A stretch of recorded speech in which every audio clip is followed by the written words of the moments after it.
A 30-year-old office worker is transported to another world and ends up marrying a 12-year-old wife. Although Ars isn't good at many things, he attracts talents with his golden identifying ability. After his father's death, he inherits the family head position at just 12 years old. He also helps the local lord in his domain to fight for power as the empire is corrupt and rife with rebellions. After the governor of Mishan state, where Ars's domain is located, dies, his eldest and youngest sons start a power struggle, splitting the state into two factions. Ars supports the eldest son, Kuran, and is currently traveling to join the war. Mireille and Charlotte enjoy the scenery atop the carriage, with Charlotte tasting the sea for the first time and discovering its saltiness, unlike Mireille, who has traveled extensively. Noticing Charlotte's disappointment, Ars comforts her, promising to travel together after the war. They soon arrive at Santapula City, where many lords have gathered. Despite being young and from a remote area, Ars faces initial disdain. However, Curran greets him warmly, recognizing Mireille, his former advisor who had previously refused Curran's invitation, but is now with Ars. Curran, unbothered, reprimands other lords who doubt Ars and Mireille, urging cooperation before starting a military meeting. The current military strength is 110,000 on their side against the enemy's 130,000. Despite being outnumbered, they have the wealthy city of Santapula, better funding, and superior soldier quality. However, the enemy has talented commanders, and neutral nobles are being drawn to them. Curran aims to establish a new nation and wants to avoid spending too much time on his brother. Some lords suggest taking the economically strong but poorly defended city of Belzid to the east. Displaying their strength could shift the allegiance of nobles leaning towards the enemy. Most lords agree, but Ars's subordinates are visibly concerned. Mireille sarcastically criticizes the plan, insisting they would surely lose without proper knowledge of the enemy. She describes the younger son as a perfectionist and coward, who won't act unless victory is certain. She warns that attacking Belzid could leave Santapula vulnerable to a sneak attack. The lords were left speechless by her arguments. Curran also realized she made sense and asked if she had any suggestions. Mireille then passed the speaking right to Russell. Seeing a child like him, the lords scoffed, but Russell quickly proved them wrong. He first affirmed the strategy of taking Belzid, noting it would greatly benefit them, provided they kept Santapula well defended during this period to deny the enemy any opportunity. So, they could make the enemy believe that an attack from Alcantes would result in being sandwiched. In that case, they needed to first bring the state of Paradiro to their side. However, Paradiro, a state loyal to the royal family, would likely not assist them, given Mishan's known aspirations for independence. Russell suggested that using a mediator to negotiate with Paradiro would suffice, and his chosen mediator was the emperor himself. The current emperor had little real power, and his courtiers had led to the empire's corruption, so using bribes was feasible. Mireille agreed with this. Kuran chose to trust them and delegated the task entirely to Ars, arranging for his own retainer, Rummel, to assist. The other lords looked on unfavorably at Ars, but he had no choice but to accept the task. He had hoped to rely on Mr. Leeds as usual, but Leeds was unavailable this time due to severe racial discrimination in the capital. Mireille also excused herself from the negotiation. Now, who should they send to negotiate? Everyone had a suitable candidate in mind: Ars's fiancée, Lysia. Upon hearing that Ars was coming to visit, Lysia had been waiting since early morning. Ars had intended to discuss the situation with his future father-in-law, but Lysia pulled him inside, insisting on treating them well. After a hearty meal, she showed Ars around their estate. Lysia had always stayed at home, but since returning from Ars's, she had started interacting with the townspeople and made several friends. This earned her even more respect for Ars, who had kept the towns safe. While speaking, Lysia began to confess her feelings and moved closer to Ars, startling him as he thought she was about to kiss him.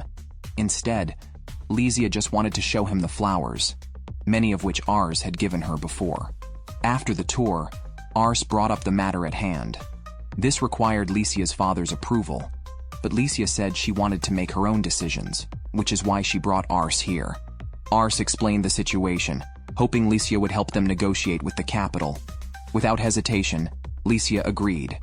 However, in exchange, she had a request for Ars, which he naturally could not refuse. Unexpectedly, Lysia proposed on the spot, hoping to marry Ars after the war. Although shocked, Ars felt her sincere affection and knew she truly loved him. Having been helped by her throughout, he had no reason to refuse. Ars didn't even want to wait until after the war and proposed to Lysia, hoping she would marry him now. The two confessed their feelings for each other. Ars also promised to protect Lysia during the war, and Lysia, overwhelmed with joy, cried. She vowed to support Ars as his partner until his dreams were fulfilled. Thus, the young couple engaged themselves without waiting for their parents' approval. Lysia's father was furious when he heard the news. His daughter was still so young, yet she was about to be married off to Ars, that rascal. However, he couldn't bear to see his daughter upset, so he agreed to the marriage and immediately announced a celebration banquet. As for the negotiations, they would wait until after the festivities. By then, there was news from the intelligence that Captain Pham had been tasked to gather. The person abusing the Emperor's power was Chancellor Shakma, so they just needed to target him. Ars and the others discussed the negotiation process. First, they would go to Santa Pula and ask Lord Curran to prepare a ship to the capital. Upon arrival, they would employ Chancellor Shakma to mediate with Paradiro State. Then, they would attempt formal negotiations with Paradiro, asking them to become allies. Lysia was in charge of the negotiations.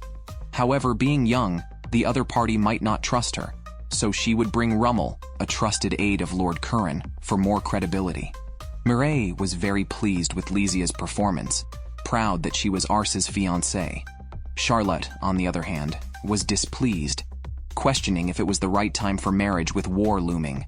Lysia silenced her with a few words, and Charlotte agreed to come along to protect them.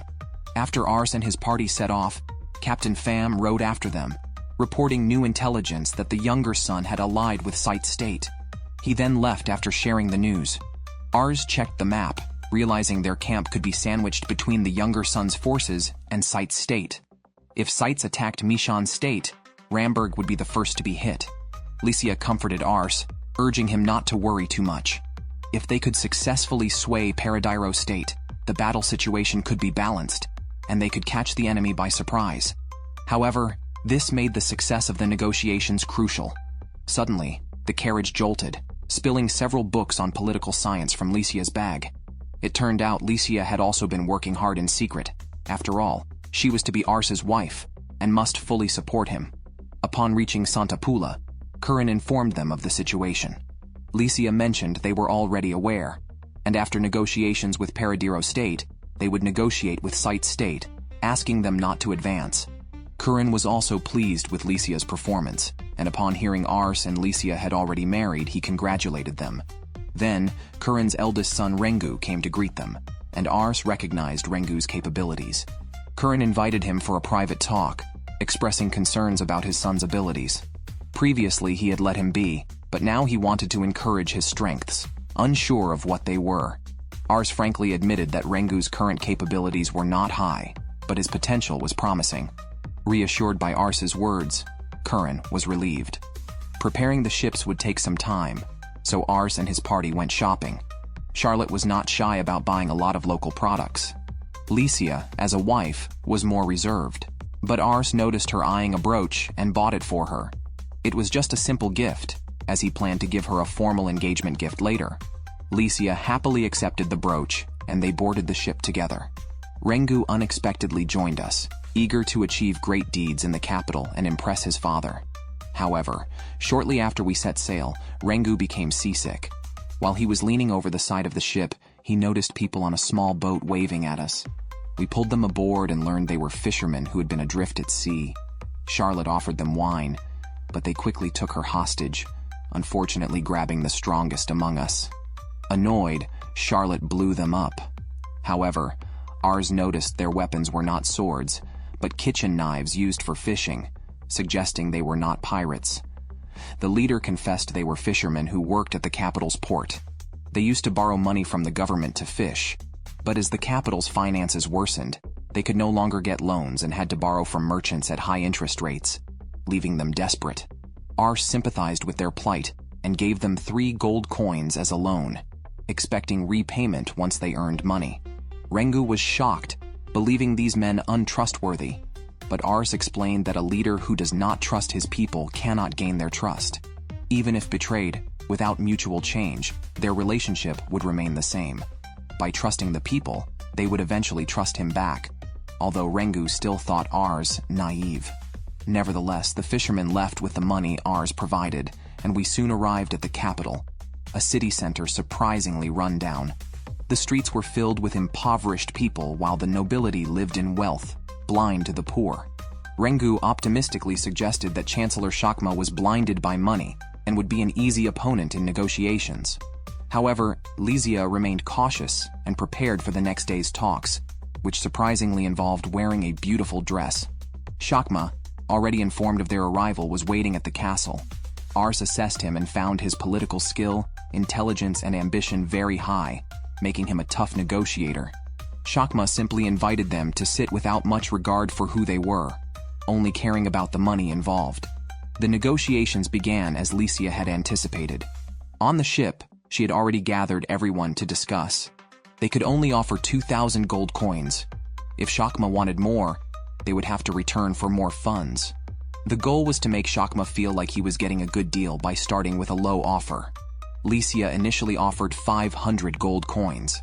Shakma asked if she had missed a zero, to which Lysia playfully responded, suggesting that 5,000 gold coins would exceed the capital's annual budget. Before arriving, she had already observed the city's condition and knew Chancellor Shakma was facing financial difficulties. Thus, they began a tough negotiation. Eventually, Lysia reluctantly offered 1,000 gold coins, claiming that was all they had. To everyone's surprise, Shakma agreed, and the negotiation seemed successful. However, Rengu, naively, blurted out that they actually had 2,000 gold coins and insisted on offering the full amount, not wanting to seem stingy. His comments jeopardized the negotiation as Shakma was no longer satisfied with the deal, wanting economic compensation. With only 2,000 gold coins in hand, they could only watch as Shakma walked away. Rengu, the instigator, was remorseful and realized they needed to return to Santapula to gather more funds.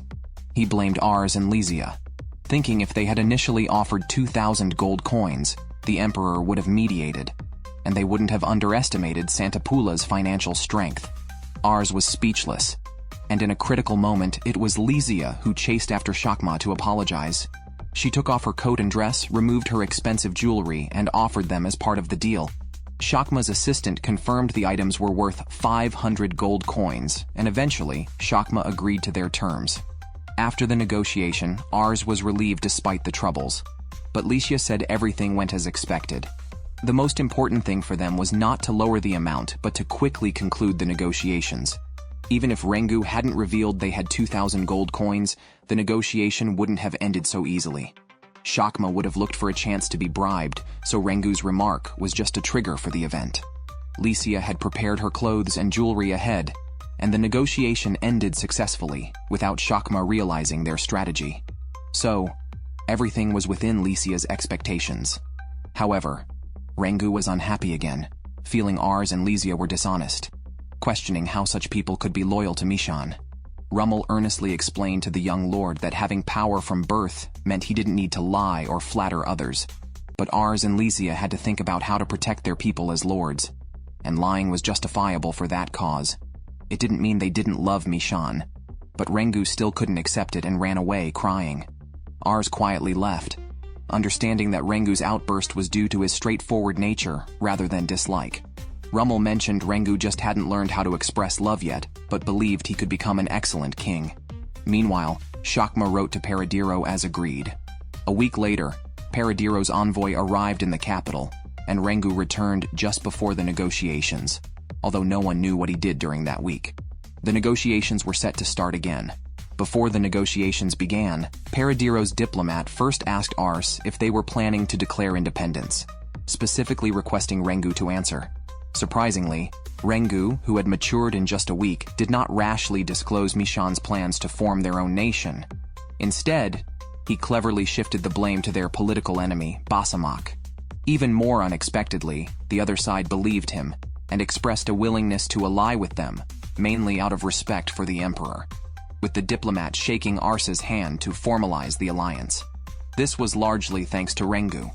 Rewinding to 1 week prior, on a rainy night, Rengu rushed to Lycia's door, bowing and apologizing.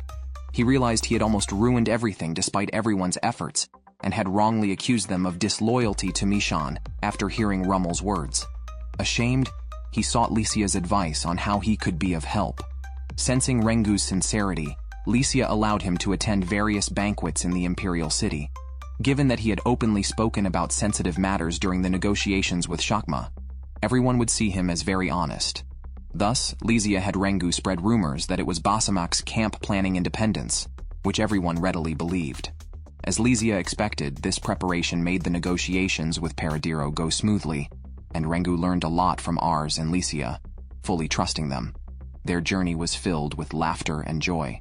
Ars and his group did not rush back to Santa Pula, but went straight to negotiate with Sites, persuading them to abandon their aggressive plans, successfully containing them. Upon returning to Santa Pula, they received news of the successful negotiations and Rengu's growth. Immediately, Rengu decided to go for training. As he turned, Ars saw new values in his abilities, which had all increased. Lord Curran was very grateful to Ars and his retainers, rewarding them with all the saved money. Ars's first thought upon receiving the money was to help repair the village wells and give his soldiers a raise, truly a lord who cares for his people. However, Curran then mentioned the upcoming war, planning to invade Alphata County and asking Rummel and Ars to command the entire army of Canary County to crush the opponent. Ars accepted this task, but it was his first time commanding such a large force. Charlotte, worried about the pressure on him, ran to comfort him, suggesting Ars could stay in the mansion and wait for good news. However, Ars could not simply leave everything to his retainers. He was mentally prepared for the challenge. Back at home, several individuals remained. Russell underwent Spartan training with Mireille, and after barely finishing, hurriedly asked Mireille to teach him tactics as agreed. But Mireille delegated the task to Leeds, mentioning Ars in front of him. Suddenly, Leeds panicked, fearing something bad had happened to Ars on the road and insisting he had to go rescue him. Russell urged him not to pressure Leeds with Ars's last request to take care of the mansion. When Ars and his group returned, he had just been mentioned, and they arrived home.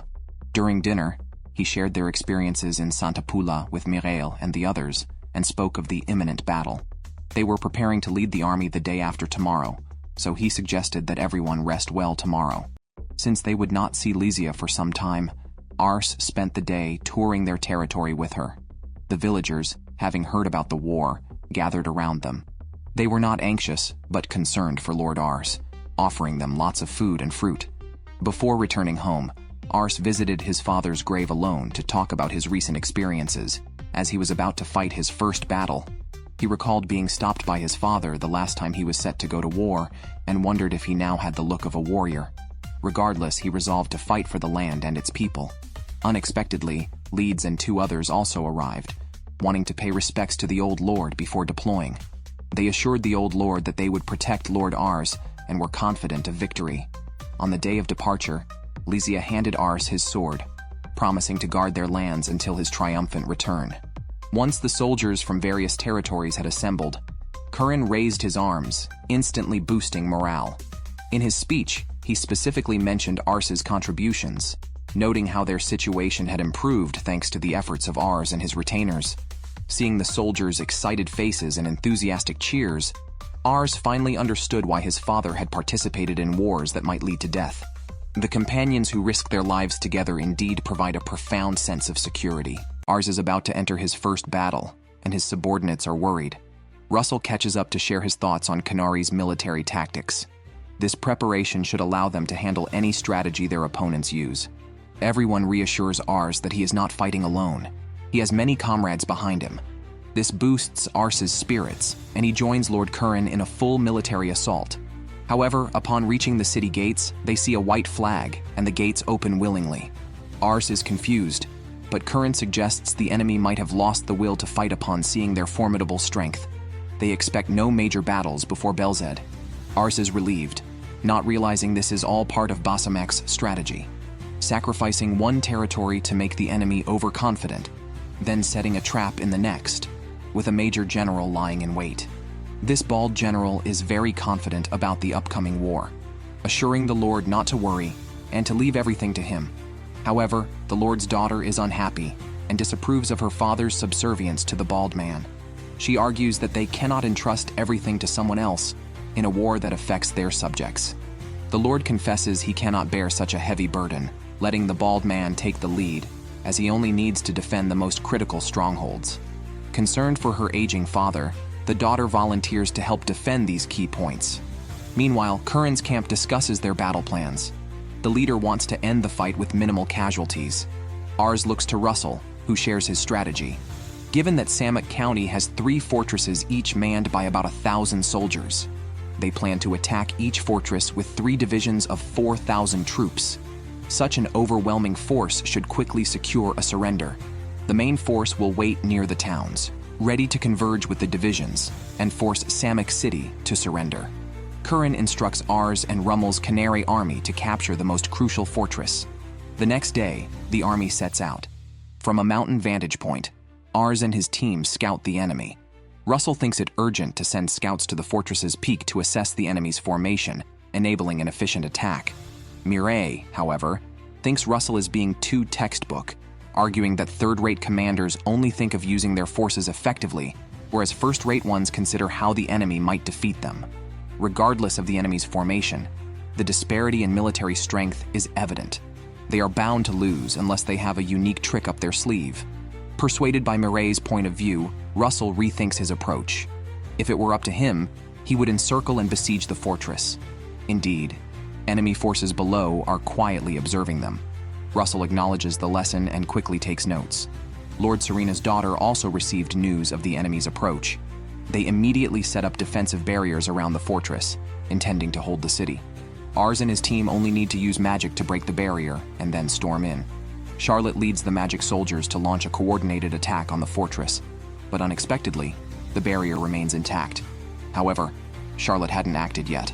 The magic she gathered created a tornado-like airflow, with flames bursting in the air. As Charlotte recited the spell, a massive fireball shot out and instantly shattered the barrier. However, just as everyone was preparing to attack, the barrier miraculously restored itself. Mireille recognized this as a repair spell, indicating a powerful mage on the other side, seemingly eager to challenge Charlotte. When it comes to magic, Charlotte has never been afraid of anyone. The other soldiers began collecting magic potions, preparing for a prolonged battle. Serena knew their intentions but remained calm, as they didn't need to win, just wait. Indeed, a magic soldier soon received a message from a scouting unit at the foot of the mountain, reporting about 1,000 enemies approaching, just as Russell had predicted. They proceeded with the plan, and Rummel dispatched 2,000 soldiers to meet the enemy.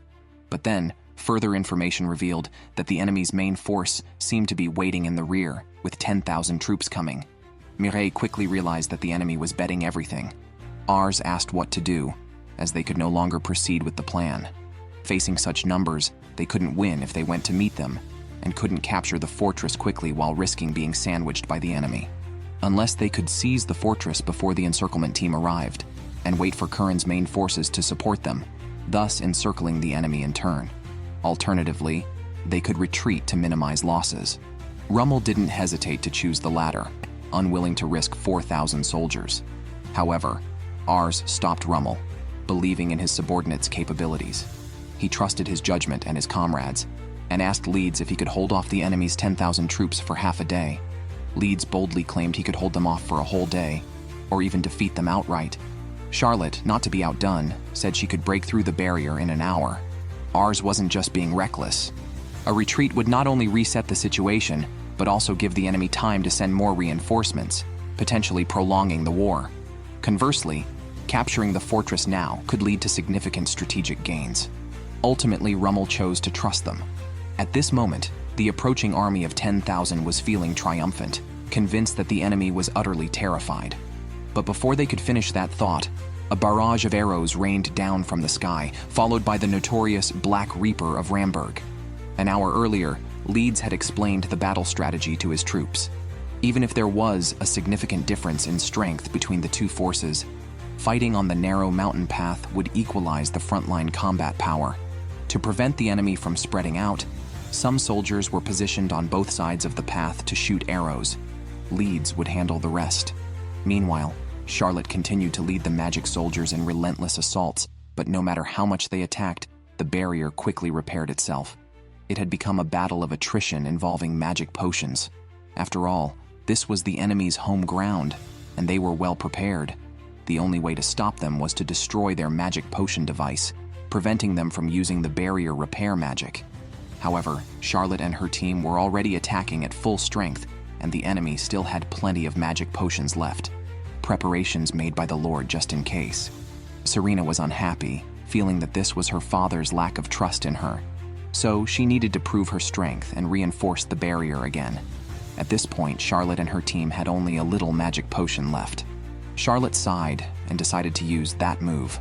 She instructed her subordinates to concentrate all the magic potion on her, allowing her to cast a massive spell, though it would place a huge burden on the caster. Charlotte assured Ars not to worry about her. Discovered by Ars, she was determined to succeed for her excellent master. Seeing the resolve in Charlotte's eyes, how could Ars possibly stop her? Both of his deputies were striving in their own ways. Charlotte launched a massive spell, a sky filled with fireballs, numerous and long-lasting, overwhelming the barrier's repair capabilities. Serena had no choice but to increase her output, but her magic wand and the magic potions behind her were shattered. The barrier completely disappeared. Charlotte turned to Ars with a smile. "How about that? My magic is powerful, isn't it?" Ars also smiled, praising her magic as the best in the world, then caught the collapsing Charlotte. Soon after, Leeds and his troops also returned victorious. The first battle was theirs. Ars and his forces quickly took down the fortress here and occupied all the strongholds. Serena and her soldiers were captured. Curran ordered their execution, citing the risk of rebellion and the need to conserve resources. Despite facing death, Serena remained defiant. It was only then that Ars truly understood the brutality of war. Nevertheless, he couldn't stand by and watch so many die. He argued that killing these people posed a greater risk. They were fighting to unify Mishan, and these captives were Mishan's citizens too. Even if Curran won the war, he couldn't unify the country. Ars's vassals agreed with him. Russell quickly thought of a solution to screen the soldiers for potential talents. Those unwilling to serve them would be disarmed and returned to their lands in exchange for prisoners. Curran accepted this suggestion. Ars also approached Serena, urging her not to speak of death as their lord's duty was to protect the citizens and rebuild their lands. He even invited her to help build a better country after the war, but Serena was unresponsive. Meanwhile, Charlotte expressed her envy of Serena's defensive magic, which, unlike her own destructive powers, could protect without harming anyone. Ideal for a leader. Serena, non-committal, relayed Curran's message to her father, asking whether he wanted to stay with Basamak or follow Curran. She reluctantly agreed. Ars spent the night assessing and returned to his room to find Pham, who had collected 2 pieces of intelligence. The defense of the next target, Samok City, was formidable, with a gate known as the Iron Wall, and the commander was not Serena's father, but Thomas, a bald strategist known for ambush tactics. Ars quickly informed Curran of this, while Russell stayed to analyze the intelligence from Pham.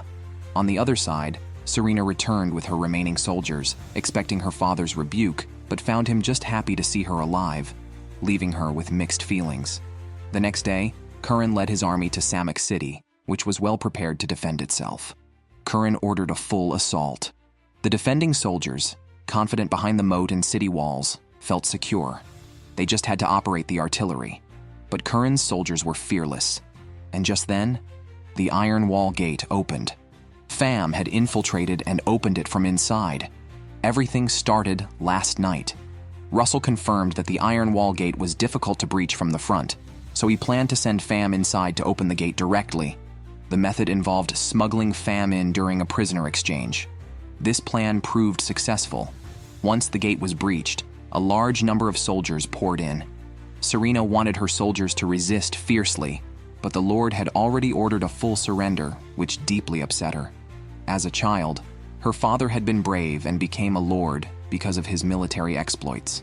He often told her of his fearless adventures in war and had given her a necklace as a symbol of courage.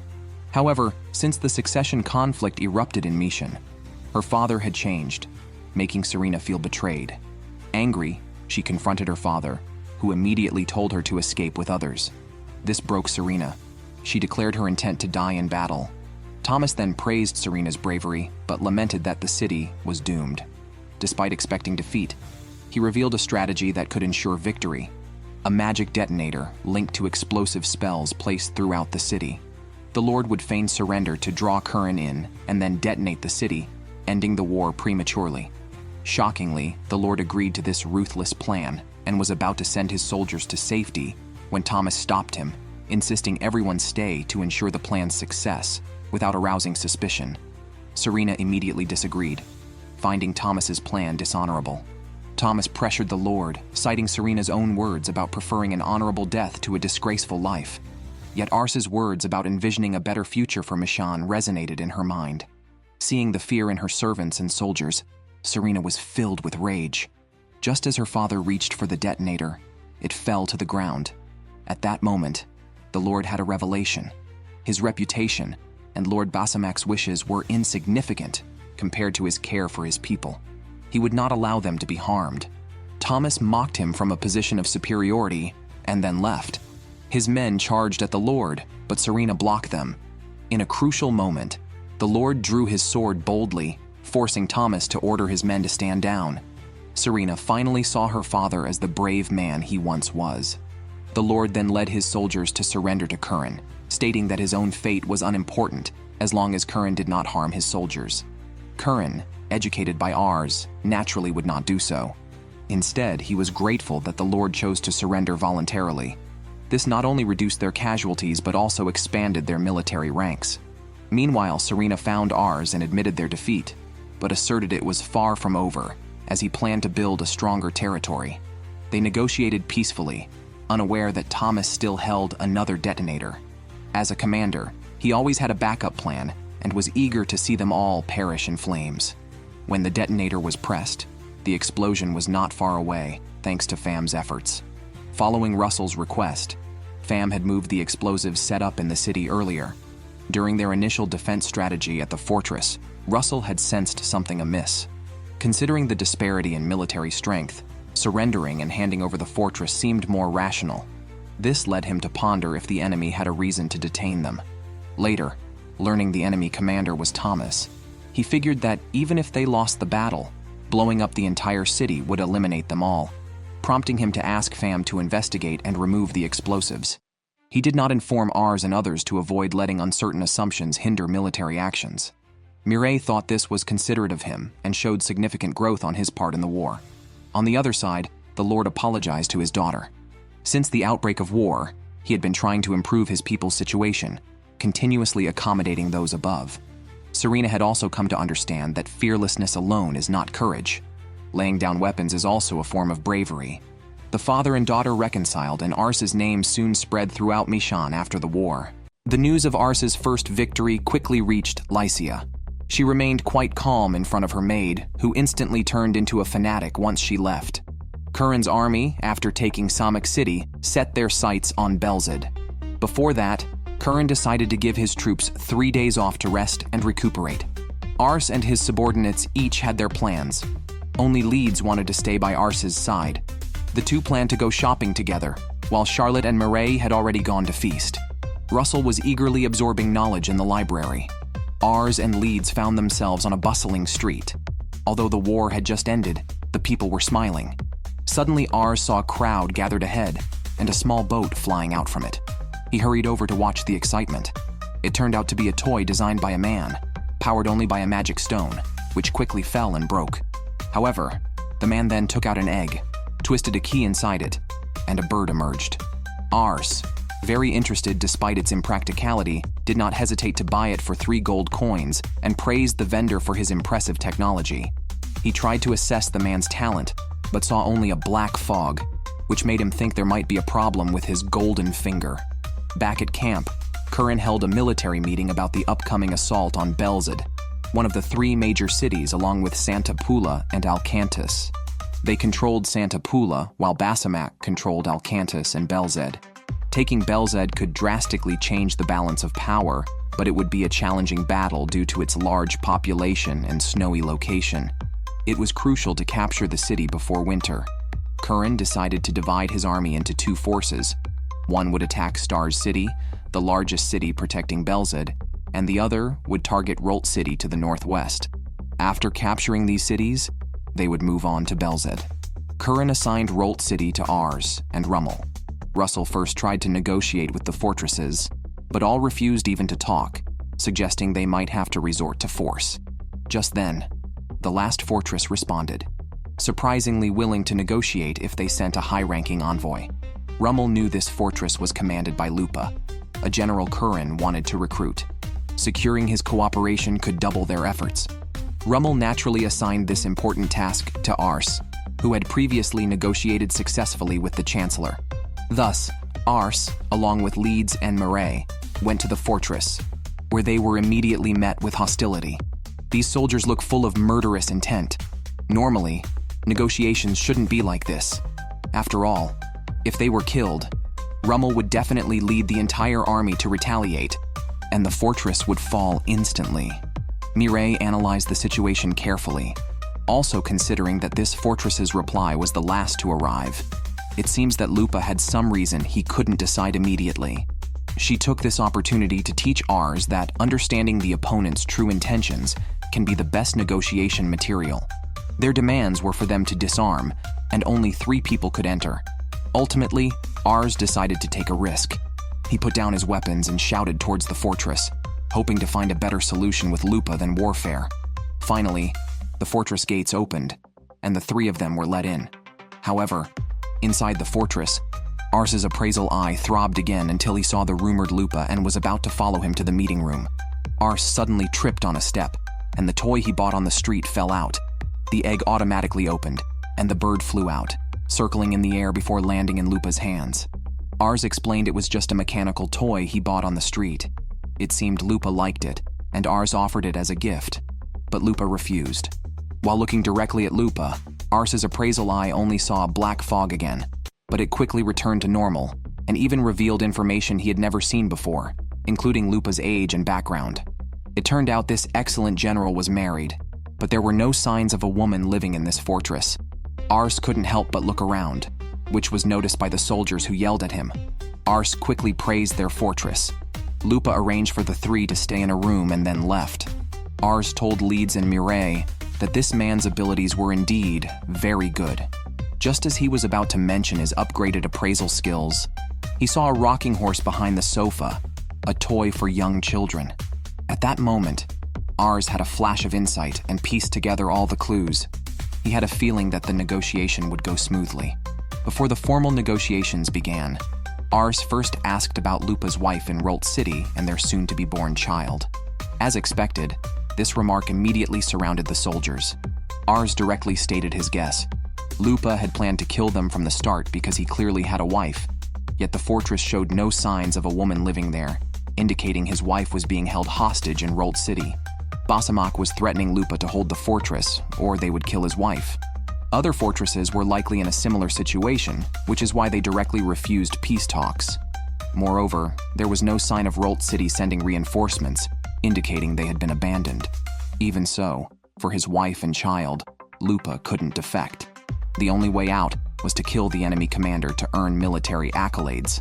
That's why he requested a high-ranking person come for negotiations. As for why he hadn't acted immediately, perhaps Lupa was also hesitating. Unexpectedly, all this was seen through by the young Ars. At this point, Lupa could only be honest. He had been prepared to die in battle, but even just once, he wanted to hold his child. Seeing an opportunity, Ars proposed a deal. They would sneak into Rolt City to rescue his wife. If they failed, Ars would offer his head to him. But if successful, Lupa would have to join their ranks. After a moment of thought, Lupa painfully made his decision and asked Ars to rescue his wife. Ars returned and shared the negotiation results with the others. Then the question arose, how can they rescue the hostages? Ars gave an embarrassed smile. We still need the strategists for this. At that moment, a robust man carrying a group of soldiers burst in, immediately questioning Rummel for their soldiers' lack of training. Ars quickly assessed this man and discovered his bravery value was an impressive 110. This man, Klarman, is the leader of the Metrorol mercenary group, known even to Leeds for their flawless mission completion record. They had come on an assignment and did not plan to join Rummel's team. Klarman then turned to Leeds, who was responsible for training the soldiers, pointing out that while camaraderie was good, their combat readiness was lacking. This could be because they had never faced a complete military defeat and could always retreat, unlike his mercenary group that would fight to the last man. The group then started a meeting to plan the hostage rescue. The hostages included Lupa's wife and the families of commanders around Rolt City. Their exact location was unknown, and with 10,000 soldiers in Rolt City, a stealth rescue was impossible. They needed to lure these soldiers out of the city. However, their own forces numbered only 10,000, and in a battle of equal numbers, the defenders held the advantage. Thus, the enemy would likely choose to defend rather than attack. The plan required creating a situation that forced all Rolt City soldiers to leave the city, enabling a swift attack to rescue the hostages. Meanwhile, the Lord of Rolt City received a report from the front lines and was pleased that Rummel had sent an envoy to a fortress now facing off against Canare's army. If they could hold until winter, they believed victory was theirs. Then, a letter from Lupa arrived, detailing that the enemy had around 10,000 troops, but planned a quick, decisive battle using a strong magic troop, with 5,000 remaining soldiers led by an enemy general to attack Rolt City. This letter had been riskily smuggled out under close enemy watch. Lupa emphasized the letter's authenticity, and a fortress soldier collapsing at the city gate convinced the city lord of its truth. Thinking the enemy had only 5,000 magic soldiers, he saw no threat and ordered a field battle, underestimating the magic soldiers' prowess at close combat. This letter from Lupa was discussed with Ars. Ars also informed Lupa that Rolt City had cavalry skilled in field battles, not easily handled by merely 5,000 soldiers. Thus, Lupa was ready to join the battle, but was refused by Ars. They were still in different camps, and if the plan failed, at least Lupa could retreat with his soldiers. Ars advised him to wait at the fortress. Russell detailed his battle plan. A vanguard of 5,000 troops will draw out the enemy. They will then pretend to lose and retreat quickly. They will regroup with another 5,000 soldiers. By then, the enemy will surely have pursued. A large battle will ensue. During this time, a shadow team will infiltrate and rescue the hostages. However, the plan is not foolproof. The retreat requires protecting oneself while evading enemy attacks and escaping. It could be more challenging than expected, and they might get caught by the enemy before they can retreat. Klarman understood Leeds' point and offered his Metrorol mercenaries as the bait. Russell, however, rejected this because it would make the plan too obvious to the enemy. Therefore, Generals Ars and Rummel must lead the vanguard themselves. Before the battle, Ars gave a motivational speech. Their 5,000 troops then engaged in fierce combat with the enemy cavalry, who were as formidable as rumored. The cavalry leader proved especially brave, matching Leeds in combat prowess. However, with skilled military advisors and generals, Ars's side soon faced intense combat. Meanwhile, Captain Pham and his men infiltrated the room where the hostages were detained.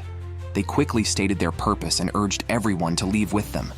As the time seemed right, Ars did not hesitate to order a full retreat. The entire army rushed towards the forest. The cavalry leader and his men quickly followed, but the city lord stopped them. Realizing the retreat was a feint, as the soldiers' faces showed no fear, he ordered the cavalry leader to split the enemy's forces. He took command of the front line himself. Some soldiers were concerned about the city lord's capability, but were informed by the captain that the city lord was even more fearsome than he was. Both were born into a clan of horsemen known for their brutal raids, and the city lord had even killed his own bounty-offered father to earn a noble title. As Ars' group neared the forest, their troops were suddenly split. The cavalry leader handled the rear half, while the city lord reached the front line and even caught up to Leeds alone. A soldier tried to attack him, but was preemptively struck down. The city lord, wearing light armor for better mobility, killed elegantly. Seeing the situation turn dire, Charlotte instructed Leeds to find Ars. She assured him they would handle the situation here. Ars, at the front, could see the forest entrance, but was continuously targeted by arrows. With insufficient combat strength, he relied on his soldiers for protection. Unaware, his forces began to crumble. Klarman, waiting in the forest, saw this and prepared his men for an immediate intervention. With a third of Ars' troops now unable to fight, the situation had escalated beyond a faint retreat. Now they had no choice but to request urgent support from the Metrorol mercenaries. Ars saw the determination in his soldiers' eyes and decided to continue with the battle plan. Even if reinforcements were called, the odds were still against them. As a leader, as long as one person believed in victory, he was unwilling to give up. Ars drew his sword, raised it high, and shouted, rallying his troops who willingly followed him. Suddenly, the enemy disappeared as they ran. Astonishingly, the cavalry seemed to fly, swooping down from the sky to strike at Ars. Fortunately, Leeds arrived just in time to block the attack, boosting the morale of the troops. They were almost at the forest when enemy reinforcements arrived first. Now, surrounded by enemies on both sides, they seemed trapped. However, the enemy in front bypassed Ars's army and attacked the cavalry behind them. It turned out to be Lupa. He was supporting the Canare army, instantly changing the situation. The cavalry captain, unwilling to retreat just yet, shot an arrow at Lupa before leaving. The battle finally paused, but Ars could not relax. Lupa's presence meant the betrayal was exposed, cutting off Ars's own escape route. It was lucky they won, as Lupa would have lost everything had they lost. Unbeknownst to him, Lupa was touched by Ars's dedication to saving his wife and could not stand by idly. At this point, Lupa's choice was clear. Serving a capable leader is an irreplaceable honor for a knight. He knelt on one knee and swore loyalty to Ars, who promised never to let him down. Meanwhile, the cavalry captain immediately had his magic soldiers send a message to the city to kill the hostages. Little did he know, Fam and his team had already rescued them, except for Lupa's wife, who was still descending when soldiers returned. With Lupa's arrival, Ars and his group were able to retreat more easily. However, Lupa realized his back was covered in blood and knew he might not last much longer, but he said nothing. Meanwhile, Fam was protecting Lupa's wife. They hid in a small room waiting for the soldiers to pass. Unexpectedly, at this critical moment, Maria went into labor. Fortunately, the soldiers were distracted by another suspicious area and ran off. Maria had bitten her hands deeply to stay silent during labor, and her resilience moved Fam. He promised to safely bring her back to her family. On the other side, Ars and his group entered the forest, uncertain if the enemy would follow. Russell confidently predicted they would, as he and Miss Murray were prepared. However, the Lord saw through their strategy, knowing advancing would spring a trap.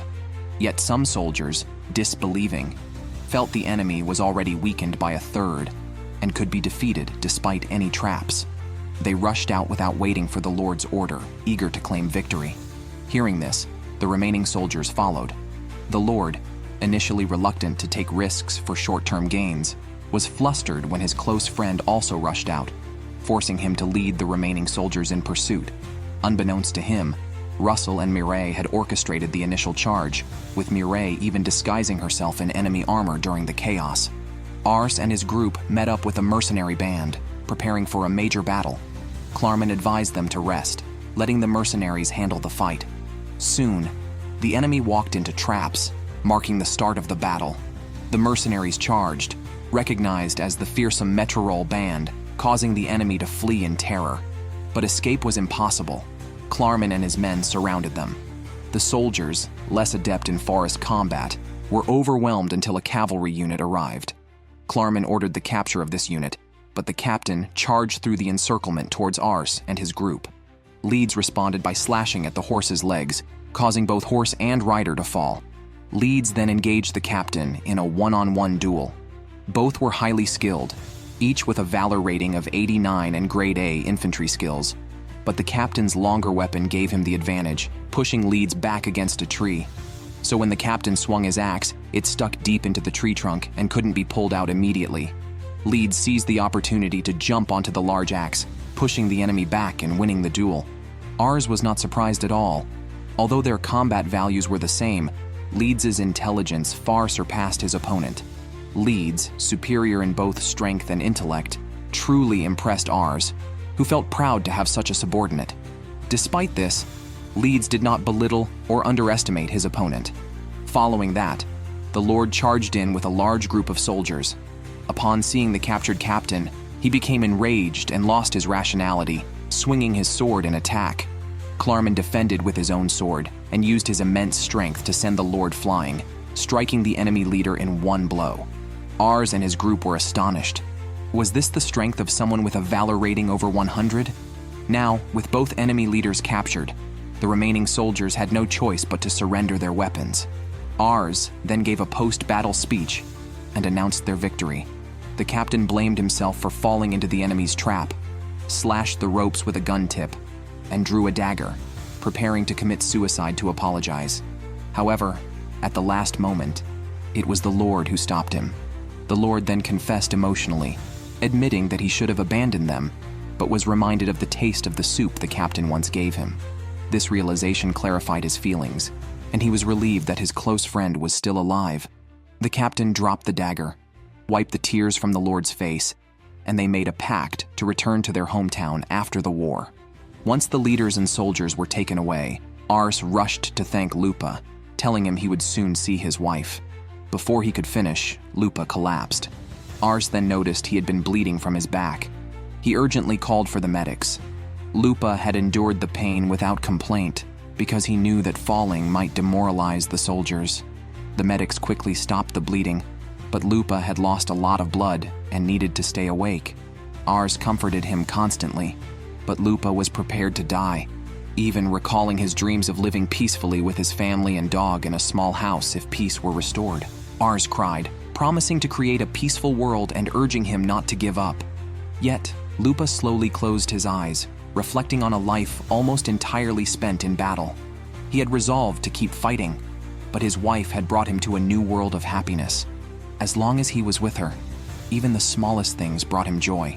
In a fleeting moment, Lupa seemed to see his wife reaching out to him.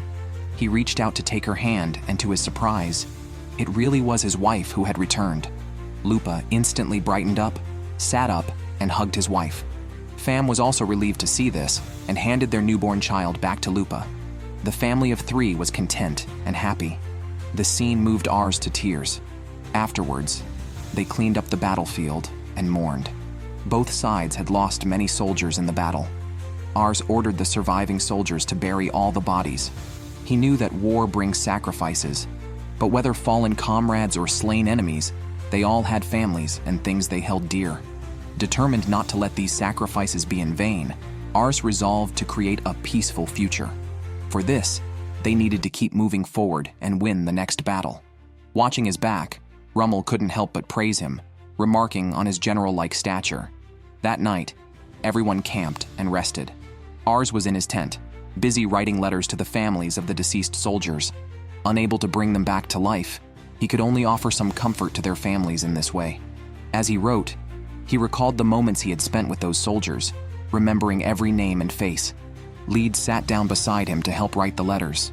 Outside, Charlotte silently watched. She had come to bring Ars food, but now she let the two of them be alone. The general was captured, and Ars's group easily entered Rolt City. They could now rest comfortably until Lord Curran from Stars City returned. At that moment, Captain Pham approached Ars angrily to settle accounts because the hostage rescue reward was short 1 silver coin. Ars hurriedly explained that it was likely a mistake due to being busy and promised to rectify it immediately. He then issued a new task to Pham, asking him to report their victory to Curran and to investigate the situation in Stars City. Recognizing Ars as a good client, Pham accepted the task without hesitation and set off for Stars City that evening with 2 subordinates. His subordinates felt that Pham was getting too close to Ars. Just as Pham was about to explain, he saw thick smoke ahead. The camp where Curran's troops were stationed had been set on fire, targeting their supplies.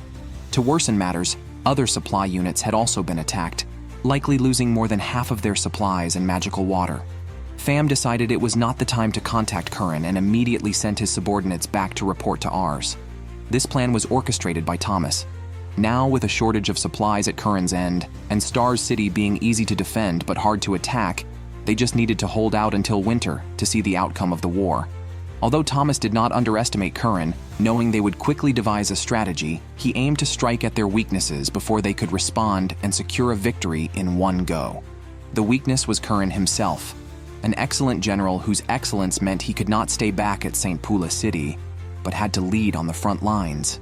Capturing Curran would cause his army to fall apart. Meanwhile, Ars's group received news of the loss of supplies and magical water at Curran's End. Russell immediately analyzed the situation, while Mireille guessed that the enemy was likely her own brother. Additionally, Fam's subordinates reported seeing the enemy's magical troops carrying a large spellcaster into the mountains. Knowing that Curran's forces could no longer use magical attacks due to the loss of magical water, and the enemy had moved their defensive magicians to attack, it seemed they intended to launch a magical attack from the mountains, a distance seemingly too far. However, Mireille saw through the enemy's intentions and declared the outcome. Curran was likely to die. She instructed Fam to quickly lead his mercenaries to Curran's main camp. This was a difficult task for Fam, who was about to refuse when the sky suddenly darkened and heavy rain began to fall, just as Mireille had predicted. The enemy's magicians had gone up the mountain to cast a large-scale rain spell, causing a torrential downpour. The roads at Curran's camp were poor and quickly became muddy, greatly reducing mobility and causing chaos. In such conditions, distinguishing various noises was impossible, presenting a perfect opportunity for a surprise attack. As Mireille had predicted, Fam quickly led his men to Curran's camp. However, the enemy arrived first. Fortunately, Curran's keen eyesight allowed him to quickly realize that the approaching troops were not his own. He understood the enemy's intentions, but he was not afraid. He raised his long sword and ordered his soldiers to attack. They charged bravely. Curran faced Thomas, who was on horseback. The muddy ground hindered his performance, but even so, Thomas couldn't easily defeat him. Thomas shouted, "Curran is here!" to draw more soldiers. Just as Curran was preparing to fight, darkness suddenly enveloped the area. Then Fam appeared behind him, explaining that it was shadow magic and that he had been sent by Ars. Relieved, Curran followed him. Fam used shadow magic to escape with Curran, eventually lifting the spell to allow Curran to proceed with two of his subordinates. The enemy was close behind, so Fam stayed to cover their retreat. He used shadow magic again to trap Thomas and his men, hiding his presence completely in the darkness and successfully ambushing two soldiers. However, Thomas was no ordinary foe and quickly parried the attack, even wounding Fam. Fam didn't intend to defeat him there. He was just buying time for Curran to escape. When the time was right, he lifted the spell, and Thomas led his troops to retreat. The next day, the rain stopped completely. Curran quickly rallied his troops, ready to launch a full attack. Fam, feeling his task was nearly complete, planned to return to Ars for his payment. Unexpectedly, Curran had already prepared several bags of gold for him and even offered him a position directly under him. However, Fam was not interested and declined the money, as his loyalty was to Ars. Curran was slightly annoyed but asked Fam to convey his gratitude to Ars. On the way back, Fam asked his subordinates if he should have considered Curran's offer more carefully, but then he remembered his days as an assassin for hire, despised by both his victims and those who hired him. He had been shunned everywhere he went until he met Ars.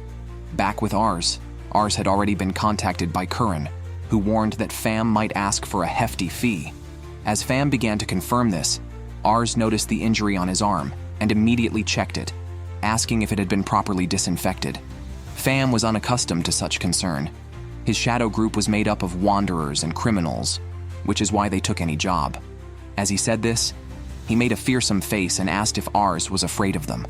Ars was slightly puzzled and said he had never thought that way, especially since Fam always exceeded his expectations and had never betrayed his trust. They had won many battles largely thanks to Fam's help. These words were very pleasing to Fam, who couldn't help but laugh heartily. He then asked Ars if he wanted to take him on as a retainer.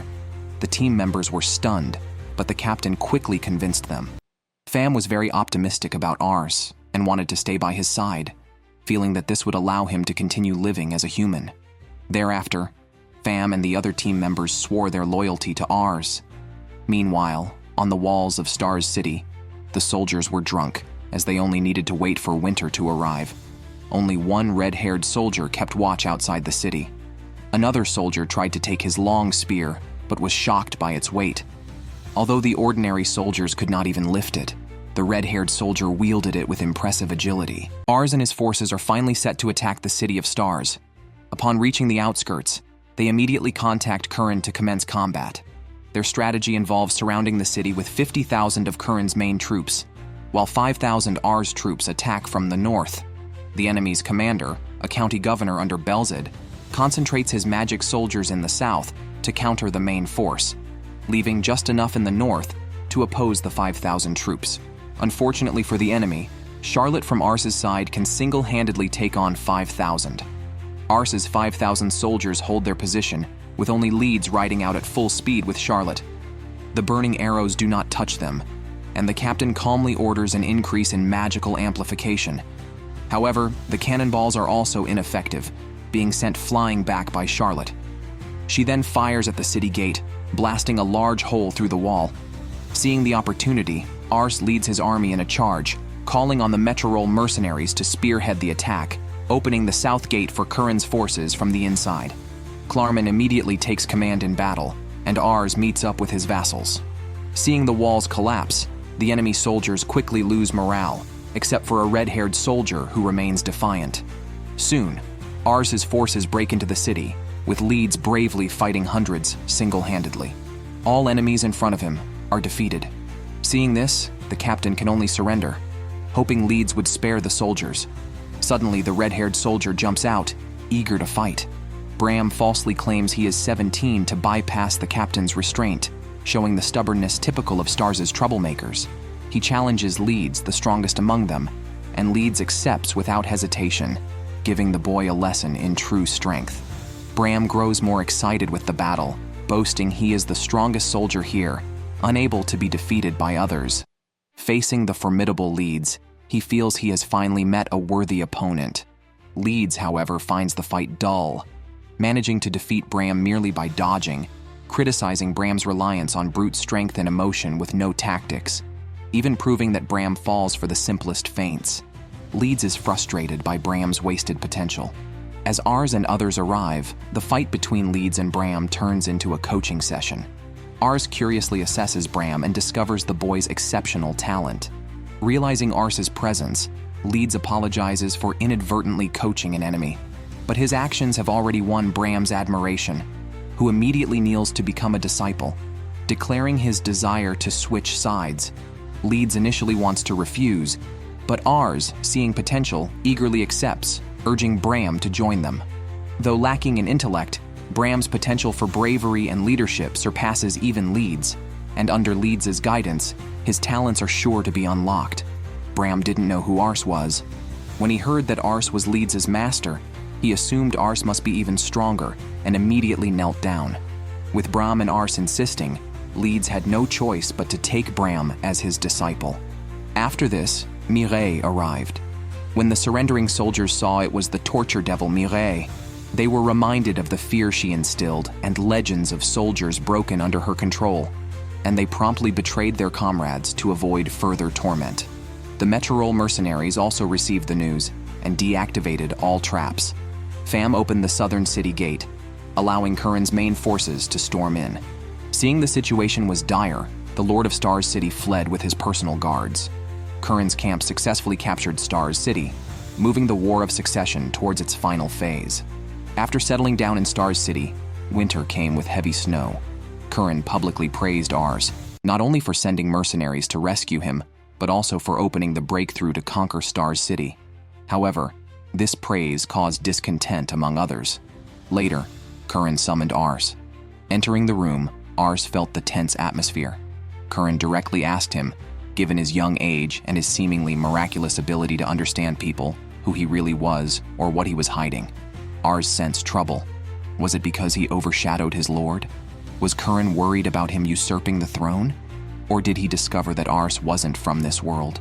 Amid these thoughts, Ars decided to be honest, stating he was just a minor lord, aiming to create a peaceful world where his people could live happily. He admitted to having incredible abilities, which he chose to use for his people since inheriting his father's territory. This response was perfect. In fact, Curran always believed in Ars. It was his retainers who doubted. Hearing Ars's answer would surely reassure them, and Curran personally held Ars in high regard. Ars didn't dwell on whether the words were true and only breathed a sigh of relief after leaving the room, thankful for not facing a worse outcome. But the next moment, Charlotte hit him with a snowball. Deep snow had accumulated outside, and soldiers were busy playing in it. Leeds was dragged into a snowball fight, splitting into two teams. Meanwhile, Captain Pham started bets on which side would win. Klarman and Murray stayed out of it. preferring to drink and compete over who could drink faster. Russell didn't join the snowball fight and built a large snowman instead, which was accidentally destroyed during the playful chase between Leeds and Charlotte, nearly bringing Russell to tears. Leeds immediately declared a truce. Both teams decided to help Russell build another snowman, and they ended up creating an even bigger one together. However, their truce meant the gamblers couldn't determine a winner. Everyone demanded that the bookmaker, Pham, return their money.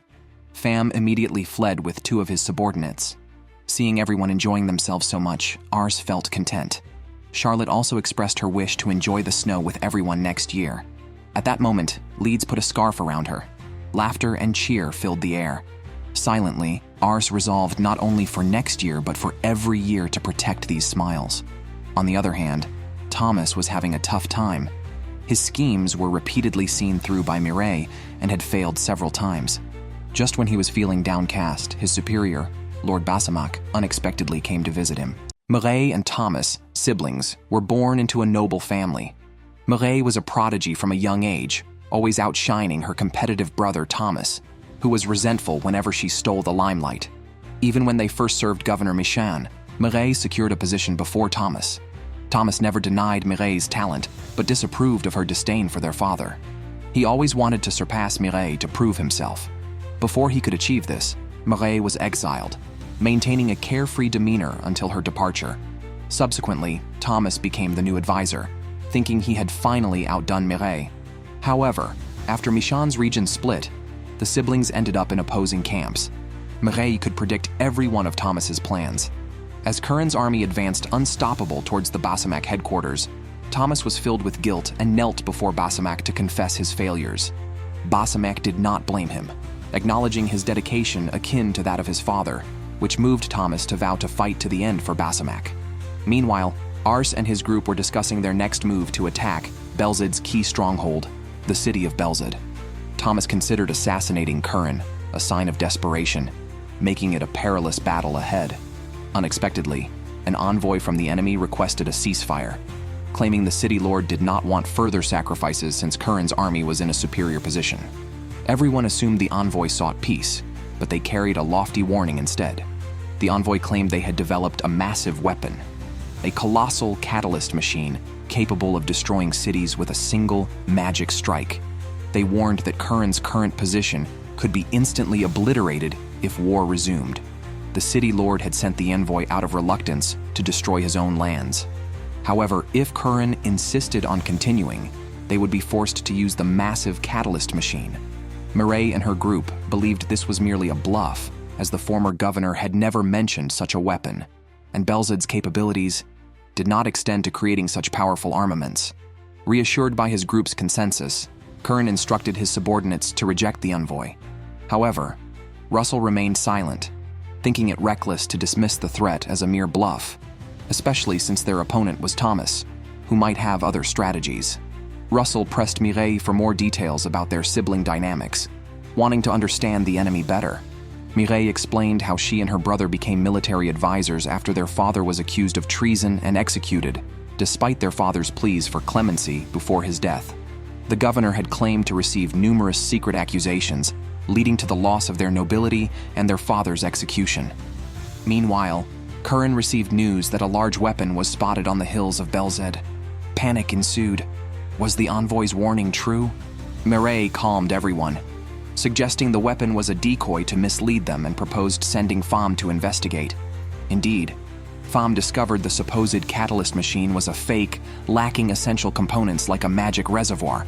This raised questions about the enemy's intentions, as securing more time seemed futile given their geographical disadvantage. Curran recalled that enemy defenses at Belzid City had been strengthened. Perhaps the enemy sought time for this purpose. The scenario reminded Ars and Mireille of a previous simulated battle, where Mireille had used a similar strategy of surrendering troops and spreading false information to lure Leeds into an attack. Now the enemy seemed to be employing a similar tactic by sending an envoy with misleading information. Russell quickly examined the map to predict potential ambush locations, concluding that the forest was likely. This explained everything. Curran then ordered to burn the forest, hoping to eliminate any hidden enemy troops. Mireille was surprised that Thomas had come up with a strategy she had once considered. She thought he was still too inexperienced and anticipated her victory again. However, in reality, Thomas understood his sister better. He never doubted Mireille's intelligence and knew she would predict the ambush and plan to set the forest on fire. To counter this, Thomas hurried his troops to set up magical devices throughout the forest that would explode upon encountering fire. The moment the fire was set, the devices would detonate, potentially causing significant damage to Curran's army. Despite this, Thomas was not blindly confident. He knew the enemy outnumbered them significantly. Even if the explosion killed some, stopping the enemy entirely would be difficult. However, the sudden blast could make Curran's forces suspect their strategy was flawed. While they were still reeling, Thomas planned to launch a direct attack. This was a do-or-die battle, a fight with no return. Thomas gave his troops the chance to leave, recognizing their loyalty, but not requiring them to join him in what could be a suicidal mission. He was prepared to die for Lord Samok and had made peace with this fate. When he turned around, expecting to see fewer men, he found none had left. Like Thomas's vow to Samok, his troops had sworn their loyalty to him. Indeed, an army with such resolve to face death unflinchingly is the strongest kind of army. Meanwhile, Curran and his forces had also reached the outskirts of the forest.